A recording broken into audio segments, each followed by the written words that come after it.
Shalom y bienvenidos a Vía Hafta Yisrael, una frase hebrea que significa amarás a Israel. Esperamos que se queden con nosotros, ya que nuestro maestro, el Dr. Baruch, nos compartirá una enseñanza expositiva de la Biblia. El Dr. Baruch es profesor titular del Instituto Zera Abraham, con sede en Israel. Aunque todos los cursos en el instituto se imparten en hebreo, el Dr. Baruch se complace en compartir esta enseñanza en inglés con doblaje al español. Para más información, visítenos en amarasaisrael.org o descargue nuestra aplicación móvil Mi Estudio Bíblico. Aquí está Baruch y la lección de hoy. Hoy vamos a ver cómo Dios nos advierte acerca del enemigo. He hablado mucho sobre el hecho de que hay un enemigo que quiere nuestra destrucción. Si buscamos su nombre, él es llamado el adversario. Y como les he dicho, él quiere traer adversidad a sus vidas. Y si no estamos comprometidos con la verdad, si no caminamos en la fe, si no deseamos la obediencia a la revelación de Dios, entonces estamos abriéndole nuestro ser a la influencia y los ataques y el daño que el enemigo quiere infligir en nosotros. Él es despiadado, es cruel. No hay nada que no esté dispuesto a hacer para lograr sus planes malvados y perversos. Pero es solo mediante la verdad de Dios, el ministerio del Espíritu Santo, nuestra respuesta a la voluntad de Dios, que podremos tener esa experiencia victoriosa. No al final, sino ahora mismo en este mundo, para caminar conforme a los objetivos de Dios, para cumplir con sus propósitos y poder tener un testimonio digno de admiración.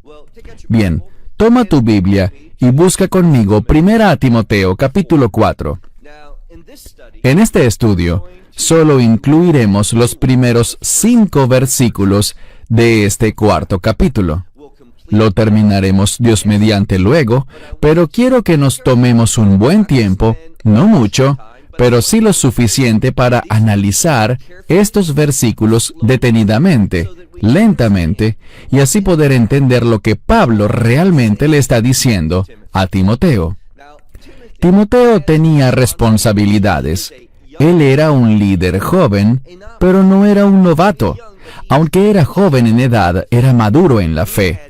Él tenía mucha experiencia como servidor del apóstol Pablo. Fue educado por él y se hizo adulto como un hombre de Dios, un siervo de Dios.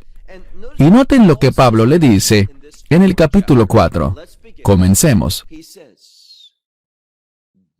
Pero el Espíritu.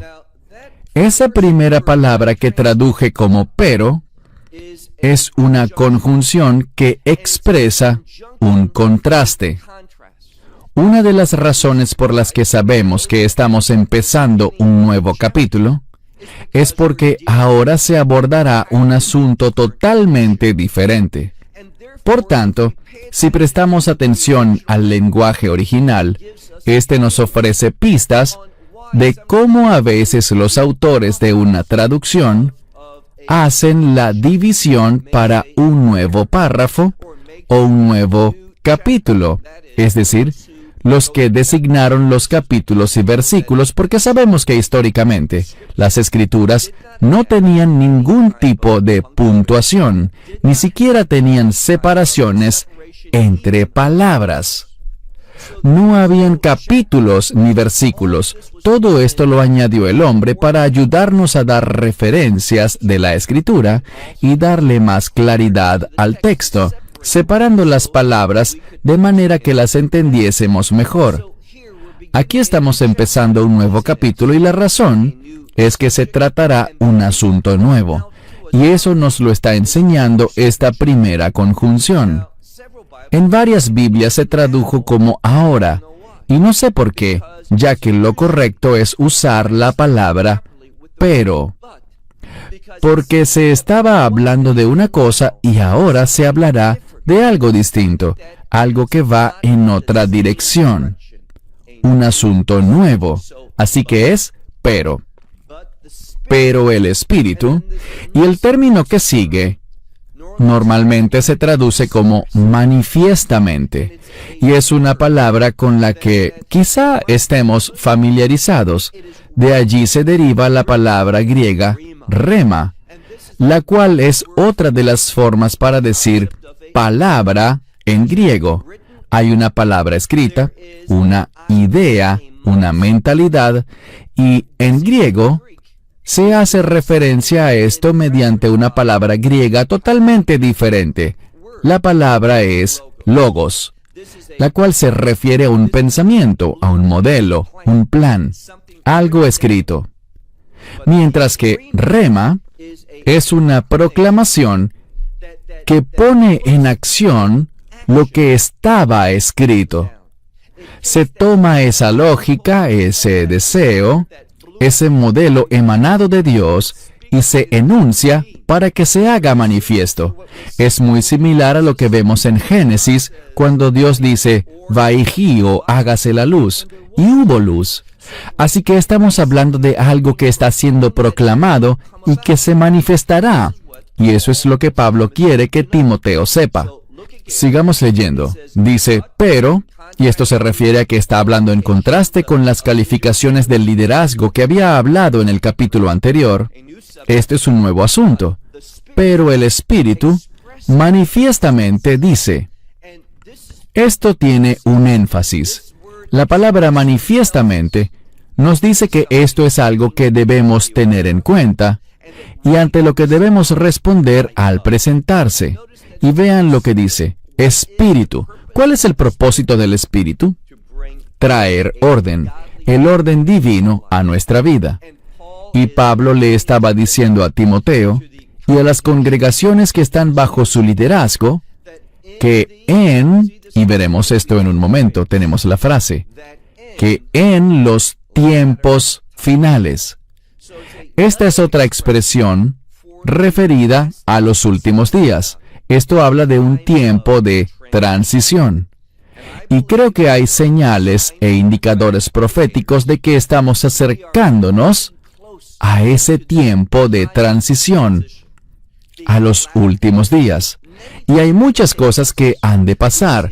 Vemos que están los dolores de parto, las guerras que van a suceder, todas esas hambrunas y pestilencias, terremotos, una variedad de cosas.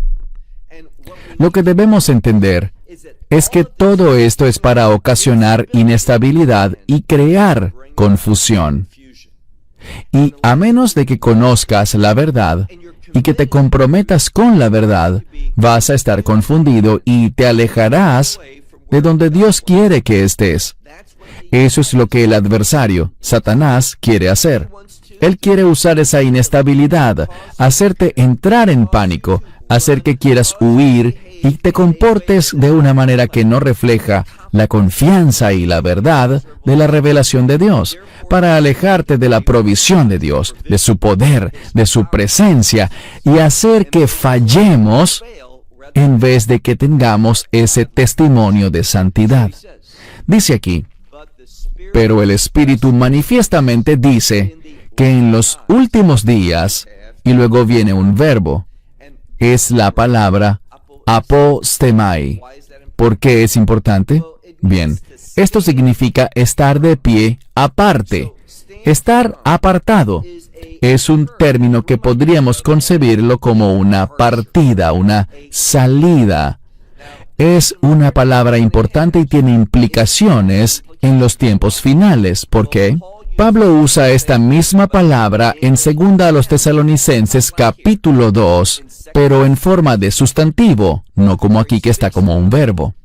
Allá habla, en algunas Biblias aparece como la gran rebelión. Otros usan el término griego en su adaptación al español, la gran apostasía. Y a eso se refiere al decir que va a haber una partida, un alejamiento. Allí se habla de ese alejamiento y significa principalmente lo siguiente, que estábamos donde debíamos estar, pero hubo un alejamiento, un movimiento lejos de lo que era bueno hacia lo que es malo. Así que Pablo le decía a Timoteo que viera, y ellos tenían un sentido de inminencia con respecto a los últimos días, y todos deberíamos tener eso en todo momento. Pero ahora hay incluso una mayor indicación de que nos acercamos a esa transición. Así que en los últimos días, algunos, yo subrayaría esto, algunos se alejarán de la fe. Les he mencionado que siempre que veamos la palabra fe, el término que debe venir a nuestra mente es la verdad. La fe siempre es creer en la verdad. La fe no es solamente creer en algo, sino creer en la verdad de Dios, la cual es la única verdad. Así que llegará un tiempo, y esto va junto con esa apostasía que Pablo mencionó en 2 Tesalonicenses 2, en el que habrán algunos. ¿Y quiénes serán? Bueno, no hace mucho estudiábamos Primera de Juan, y allí vimos que él dijo que habían unos que se separaron de nosotros y no se quedaron con nosotros. Y su partida significa algo. Significa que no eran de nosotros. Y lo que eso implica es que nunca lo fueron. No eran verdaderos creyentes. Y el hecho de que no eran verdaderos creyentes se manifiesta con esta partida. Así que no se trata de personas que perdieron su salvación. No son creyentes que cambiaron de opinión sobre algo, sino que es la partida de falsos creyentes. Los que dicen, sí, yo creo. Ellos profesan o confiesan con su boca esa fe, pero no la tienen en el corazón, y su salida de la fe demuestra que nunca fueron creyentes. Bien, sigamos. El Espíritu manifiestamente dice que en los tiempos finales algunos se apartarán de la fe. Ahora vamos a ver cuál es la consecuencia de apartarse de la fe, de no caminar en la verdad. Les diré algo. Uno de los grandes problemas de la actualidad en la comunidad de creyentes es la falta de respeto por el poder de la palabra de Dios, la autoridad de la palabra de Dios. En otras palabras, la gente se toma las Escrituras de una manera muy casual. Son descuidados con la palabra de Dios y eso trae consecuencias muy devastadoras. Vamos a ver de qué se trata. Cuando uno se aleja de la verdad, esa es una invitación, ¿para qué? Dice aquí, que ellos van a acoger, es decir, van a hacer caso, van a darle lugar, y lo interesante es que con su partida, ellos deben considerarse como que han acogido, vean lo que dice, espíritus de engaño. Y, obviamente, el contexto se refiere a espíritus inmundos. Dense cuenta de algo. Y recibimos muchos comentarios acerca de lo que he dicho sobre el rol de las mujeres como predicadoras, lo que he dicho en contra de eso, y sobre otros asuntos. A muchos no le gustó lo que se dijo con respecto a 1 Timoteo capítulo 2 y capítulo 3. No es lo que ellos están experimentando en su congregación local, lo que allí estarán afirmando, lo que se les ha enseñado o lo que creen correcto. Hay que estudiar a fondo para tener certeza, porque si te alejas de la verdad, esa es una invitación. Tú, según lo que dice el texto, cuando te alejas de la verdad, estás acogiendo espíritus de engaño, espíritus impuros. Y cuando haces eso, tu perspectiva se afecta. ¿Por qué lo digo? También dice en este mismo versículo, el versículo 1, que habrán doctrinas de demonios. Así que cuando uno se aleja de la verdad, cuando rechazas lo que Dios dice, estás invitando a espíritus de engaño y estarás adoptando doctrinas de demonios. Las doctrinas que los demonios quieren que tú implementes y apliques en tu vida. Esto es grave. Esta es una advertencia que Pablo le daba a Timoteo para motivar a la gente a que permanecieran fieles a la revelación de Dios, a que no dudaran de la palabra de Dios, a que no alteraran la palabra de Dios, a que no rechazaran la palabra de Dios. Porque cuando no tomamos la palabra de Dios como lo que es, habrán serias implicaciones, habrán consecuencias a las que no podrás enfrentarte, porque cuando rechazas la verdad, estás obstaculizando la acción del Espíritu Santo. Muchas veces me escriben preguntando, ¿cómo puedo obstaculizar yo al Espíritu Santo? Solo soy un hombre o una mujer. ¿Cómo puedo yo obstaculizar al Espíritu Santo? Esto no se refiere a que tú seas más poderoso o que puedas obstaculizar su acción por tu fortaleza física. Nada está más alejado de la verdad. Él está hablando de una ley espiritual. Cuando yo practico la infidelidad, cuando me aparto de la verdad, hay una ley espiritual que dice que el Espíritu Santo no va a bendecir eso, no te va a ayudar, no habrá su ministerio en tu vida porque has violado una ley bíblica, una ley espiritual. No es que tú lo obstaculices físicamente, sino que el Espíritu Santo está evaluando y dice, no me involucraré en la vida de esa persona para ese propósito, para lo que esa persona quiere hacer, lo que está haciendo en su vida, en su conducta. No seré parte de eso. ¿Quién es parte de eso? Uno o varios espíritus impuros y demonios, a esos a quienes estás invitando. Pasemos al siguiente verso, verso 2. ¿Qué pasa si te alejas de la fe? Noten lo que dice. Te moverás hacia la hipocresía. Y el siguiente es un vocablo formado por dos palabras. El término palabra, pero esta vez no es rema, sino logos. Y hay un prefijo delante de esta palabra. Es una palabra compuesta, que significa aquello que es falso. Así que estarás caminando en hipocresía y estarás acogiendo palabras falsas. Es decir, recuerden que la palabra logos habla de lo que Dios ha dispuesto. Es como un modelo, unas instrucciones. Y lo que pasará es que estarás en hipocresía y como resultado de eso estarás siguiendo falsas instrucciones. Es como cuando la gente utiliza mapas para llegar a cierto lugar y el mapa que tienes está errado. No describe con exactitud lo que te vas a encontrar, lo que hay allí, porque es falso. Dense cuenta de que cuando me alejo de la verdad, voy a ver las cosas incorrectamente. Las instrucciones que recibiré, aquello en lo que basaré mis decisiones, todo eso será información defectuosa y falsa. ¿Y a dónde me llevará eso? Me llevará a donde el enemigo quiere que esté, en vez de a donde Dios quiere que esté. ¿Dios quería desde el principio que el pueblo pasara 40 años dando vueltas en el desierto?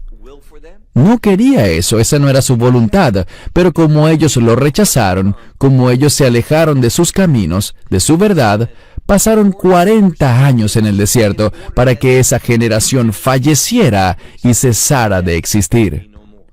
Y no fue sino hasta que hubo una nueva generación, un nuevo pueblo, y eso es lo que debemos ver. Fue un nuevo pueblo, no el mismo, sino uno nuevo, el que entró a la tierra de Israel, que no eran los mismos que habían caminado en desobediencia y en idolatría. Dice aquí que cuando te alejas de la verdad, estás invitando a espíritus de engaño, adoptarás doctrinas de demonios, te hallarás miren el verso 2, en hipocresía, estarás siguiendo palabras falsas, instrucciones falsas, y vean lo que dice al final del verso 2. Dice, estas personas, está en plural, ellos están cauterizados. ¿Qué significa cauterizados? No ellos como tal, nos lo dirá en un momento. La propia conciencia de ellos.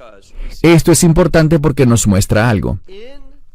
Al final del verso 2, se hace énfasis en la conciencia. ¿Por qué es importante? Como creyentes, Pablo no nos dijo, caminen según su conciencia. Debemos tener la conciencia limpia, pero no dijo que camináramos según nuestra conciencia. Él dijo, caminen en el Espíritu. Pero estos individuos no tienen al Espíritu Santo. Nunca han tenido al Espíritu Santo. Toda influencia espiritual que están experimentando proviene del enemigo. Proviene de espíritus de engaño. Proviene de influencias demoníacas. Por tanto, debido a su rechazo, recuerden cómo empezamos ese llamado a la adoración que hemos tenido, que está en Deuteronomio capítulo 30, verso 14, que dice que la palabra de Dios está en tu boca, está en tu corazón.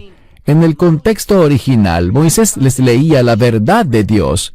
Ellos estaban hablando, ellos oyeron, ellos conocían la Torá. El problema es que no eligieron la instrucción de Dios. Y a causa de eso, vimos que hubo muerte, hubo un desperdicio de tiempo. Gente que no estaba donde Dios quería que estuvieran. No estaban haciendo lo que Dios quería que hicieran. Ese es el resultado. Todo un desperdicio.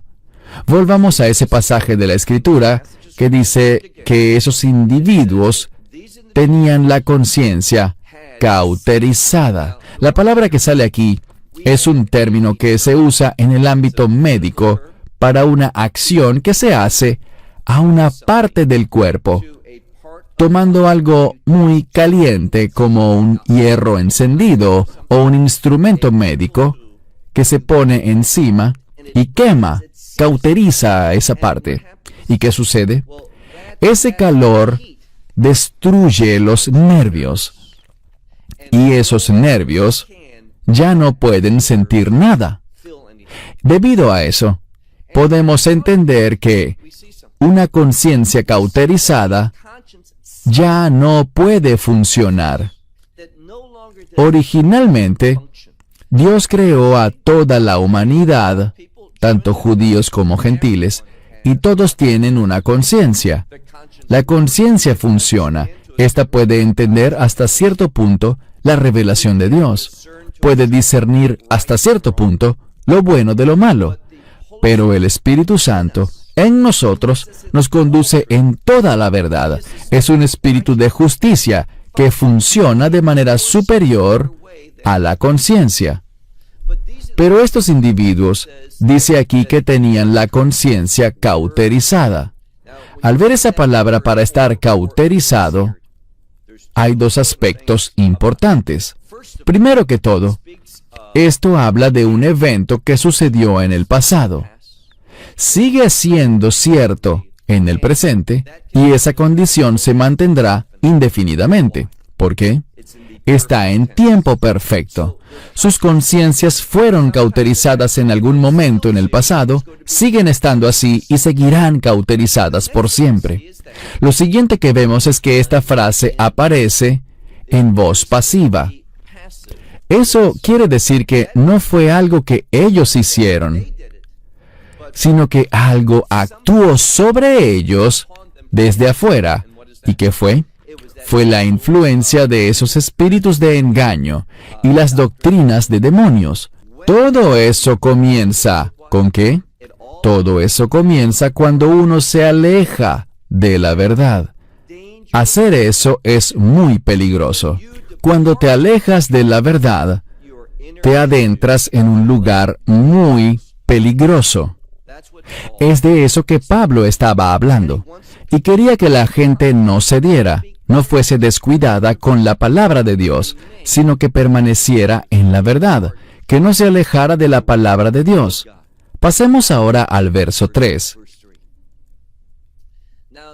Y solo nos quedan 3 versos más, el 3, el 4 y el 5, y veremos que se habla de ciertas cosas. Muchas veces queremos hacer interpretaciones con base en nuestra experiencia, pero lo que Pablo le estaba instruyendo a Timoteo Eran cosas que iban a caracterizar a los últimos días. Así que no hay que buscar en la historia las cosas que se estaban refiriendo aquí, porque esto es algo que iba a pasar después. Dice aquí que habrá quienes prohibirán el matrimonio. Ahora bien, la prohibición del matrimonio. La palabra para prohibición también tiene que ver con ejercer un cierto grado de control. Si prohíbes algo, es porque quieres controlar la situación o crees que tienes algún derecho a controlarla. Y lo que dice aquí es que habrá líderes que querrán decirte con quién sí y con quién no te puedes casar, sin estar basados en la Escritura, sino en su propio deseo de controlarte. Ellos van a querer que tú, finalmente, te sometas a ellos, no a la verdad de Dios, sino a ellos. Esto es lo que dice. Y en algo tan básico como lo es el matrimonio. Y hoy en día, yo me asombro al enterarme de que hay líderes de congregaciones en ciertos lugares en los que la gente incluso debe pedir permiso. Recuerdo algo que pasó no hace mucho. El líder le dijo a una pareja: quiero comprobar si realmente están comprometidos el uno con el otro. Quiero que durante 6 meses no se hablen, no se escriban, no se envíen mensajes de texto, no hablen por teléfono, nada. Si obedecen esto al pie de la letra y pasan 6 meses sin ningún tipo de contacto entre ustedes, pueden venir y testificar ante Dios que mantuvieron esos 6 meses de separación, y entonces los casaré. ¿Dónde está eso en la Biblia? ¿Por qué ponerles esos obstáculos a las personas? ¿Por qué intervenir así? ¿Dónde dice que tenemos esa autoridad? Y a esto se refiere aquí. Él hablaba de líderes que se apartarán de la autoridad de las Escrituras y harán sus propias reglas sobre quiénes podrán casarse. Si es que puedes casarte, y también dice, abstenerse de alimentos. Y debemos tener cuidado porque muy a menudo vemos traducciones deficientes. Y esas traducciones deficientes suelen hacerse porque tienen una indiferencia ante la palabra de Dios. Y dijeron lo que ellos querían decir o lo que ellos superficialmente creyeron que decía allí.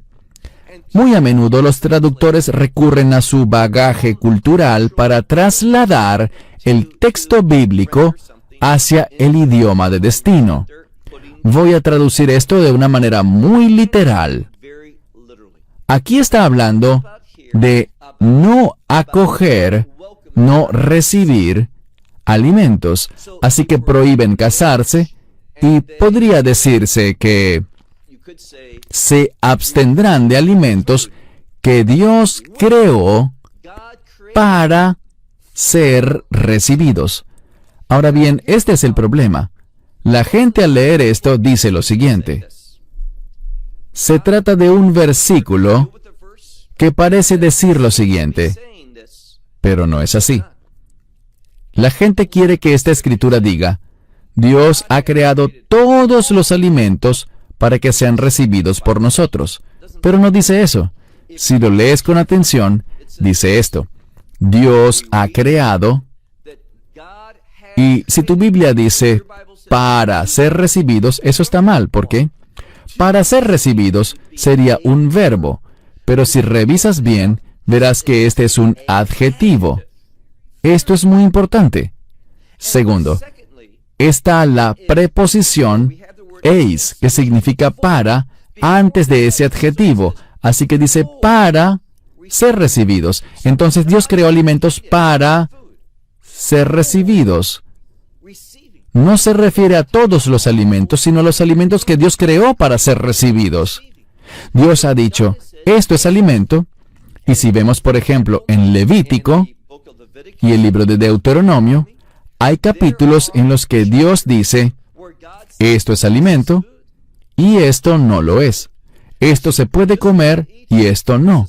¿Quién lo dice? Dios. Y hoy en día la gente ignora eso por completo. no deben hacerlo. ¿Cuál es la metodología de interpretación que dice, bueno, si la Biblia habla del diezmo, diezmamos hoy, cuando el diezmo era para Jerusalén? Hoy no entraremos en ese tema, pero es muy interesante que muchos enseñan sobre el diezmo, y no estoy en contra de eso. Es un principio maravilloso que nosotros como creyentes deberíamos aplicar incluso con mayor generosidad, más compromiso, ser más sueltos con nuestros recursos. Pero es interesante, y hay un pastor en Texas que dice, si no diezmas, estás abriéndole tu vida a los demonios.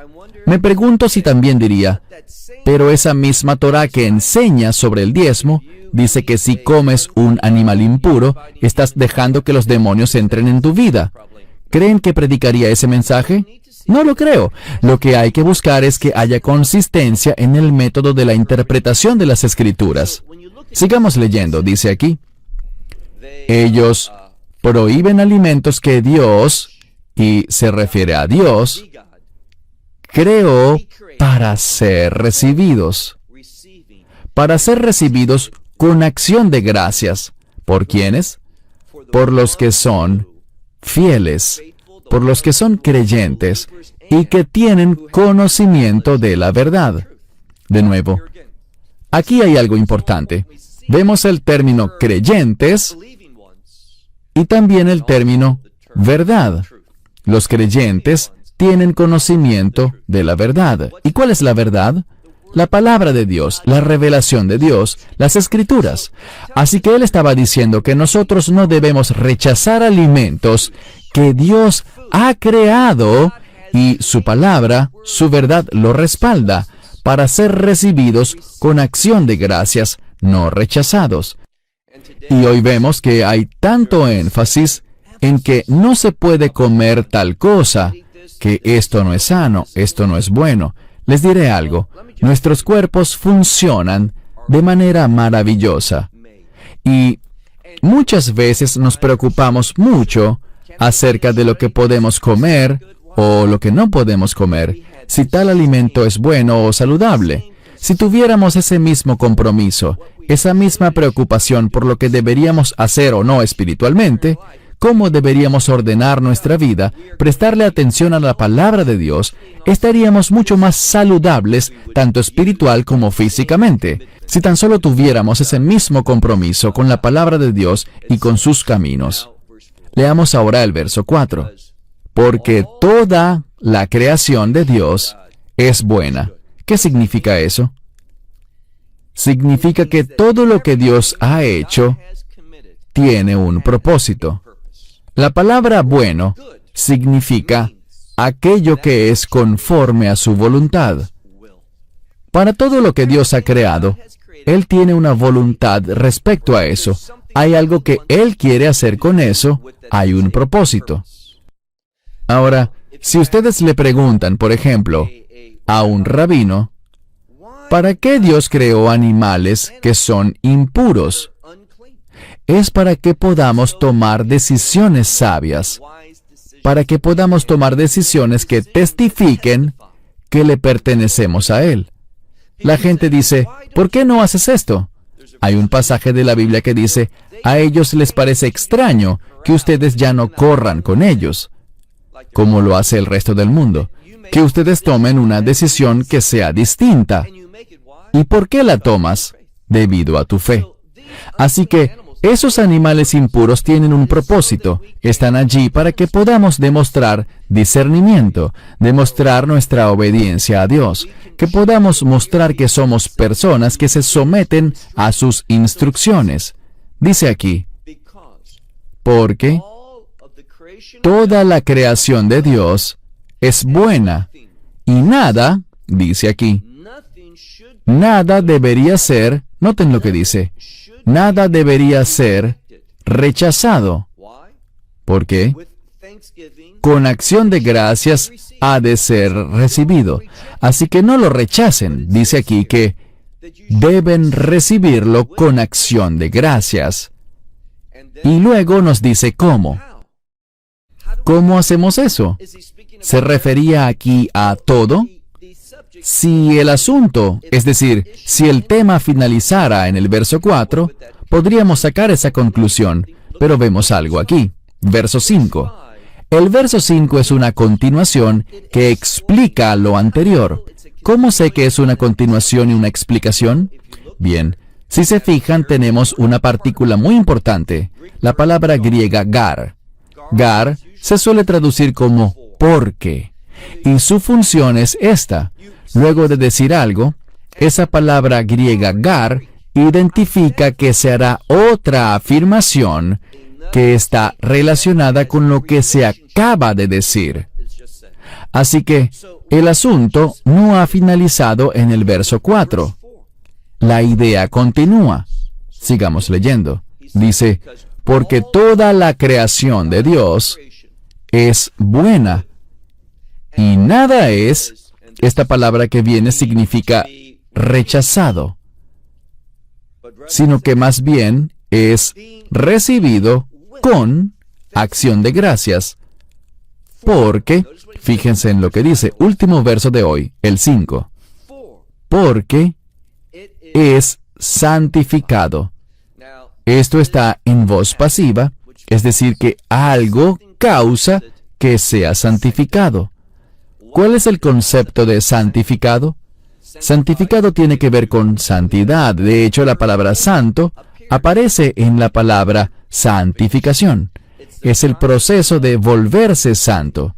Y ahora les diré lo que mucha gente cree. Si yo oro, eso lo santifica. No vemos que diga eso en la Escritura. Eso no es lo que dice. La santificación es un proceso en el cual la santidad, y entiendan algo, la santidad es una palabra de propósito. Cuando yo tengo un comportamiento santo, es porque me estoy comportando según los propósitos de Dios. Cuando tengo un comportamiento impío, es porque no estoy cumpliendo el propósito de Dios. Así que cuando dice que es santificado, debemos entender que habla de propósito. Y vean lo que dice aquí. Hay que leer todo el texto y comprender las partes del versículo y lo que esas partes aportan para un correcto entendimiento. Dice aquí, porque es santificado a través de la palabra de Dios. Así que me doy cuenta del propósito. Todo lo que Dios creó es bueno, pero no entiendo el propósito intrínseco. Es decir, yo no conoceré el propósito, cómo responder ante eso, cuál es la utilidad que eso tiene para Dios, a menos de que conozca su palabra. Así que allí mismo nos está diciendo que todo lo que Dios creó tiene un propósito, es bueno, pero es solo a través de la revelación de su palabra que yo puedo afirmar el propósito. Afirmar el propósito de Dios es la santificación. Eso es lo que es, someterse a los propósitos de Dios. Él dijo aquí, todo lo que Dios creó es bueno, tiene un propósito, y no debería ser descartado o rechazado a la ligera, sino que más bien nos dice que debe ser recibido con acción de gracias. Darle la bienvenida, entender que tiene un propósito, dándole gracias a Dios por lo que Él ha hecho.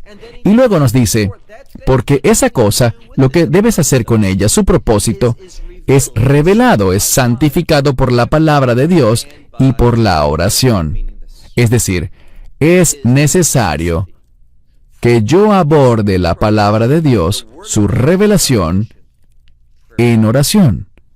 Esto significa que debo ponerme en la presencia de Dios. La oración es eso. La oración es cuando uno dice, Dios, estoy invitando, estoy pidiendo, estoy deseando que se ilumine tu revelación.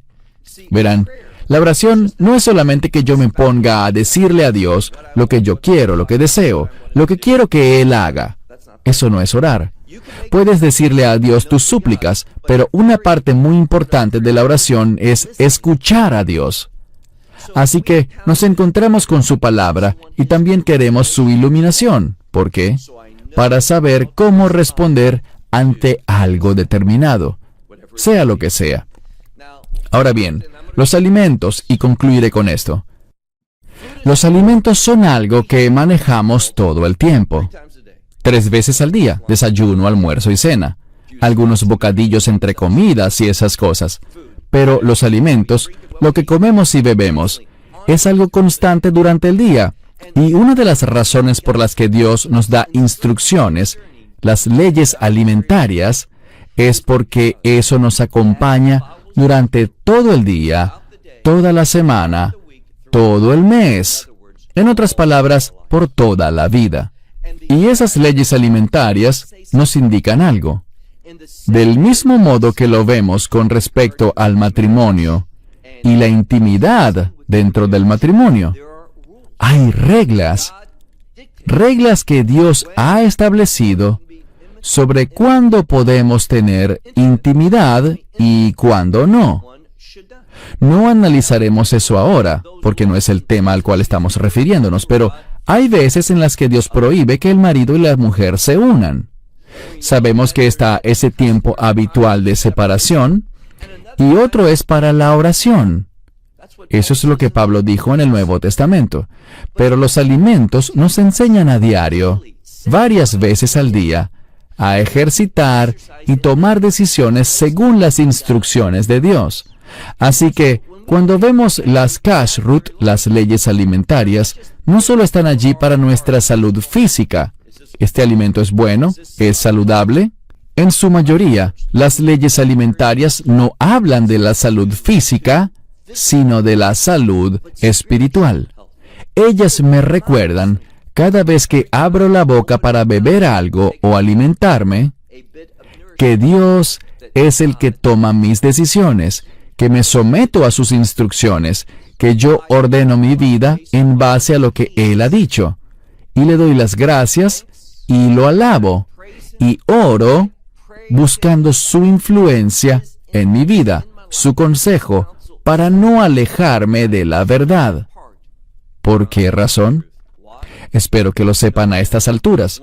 Cuando me alejo de la verdad, estoy invitando la influencia del enemigo, la influencia demoníaca y de espíritus impuros a que entren en mi vida. Pablo, en esta primera parte del capítulo 4, ha descrito para Timoteo varios principios espirituales muy importantes para garantizar el crecimiento y la seguridad espiritual. Y recuerden el contexto, y con esto cerraré. El contexto es el siguiente, y esto se manifestará en los últimos días, en los tiempos finales. Debemos tener discernimiento, debemos tener un testimonio que diga que Dios es quien ordena mi vida, que Dios toma mis decisiones y me someto a eso. Yo acepto las decisiones de Dios. Eso será de vital importancia en los últimos días. Cierro con eso. Hasta la próxima semana, cuando continuaremos con más estudios de la Palabra de Dios. Shalom, desde Israel. Shalom from Israel. Esperamos que te hayas edificado con el mensaje de hoy y lo compartas con otros. Te invitamos a seguir nuestros estudios cada semana por este canal y por el portal de YouTube de Amarás a Israel. También puedes descargar nuestra aplicación móvil gratuita, Mi Estudio Bíblico. Finalmente, para obtener más información sobre nosotros, visita nuestra web amarasaisrael.org, donde encontrarás otras conferencias de Baruch en audio, video y texto. Hasta el próximo programa. Que el Señor te bendiga en Yeshua HaMashiach, Jesús el Mesías, mientras caminas con Él. Shalom desde Israel.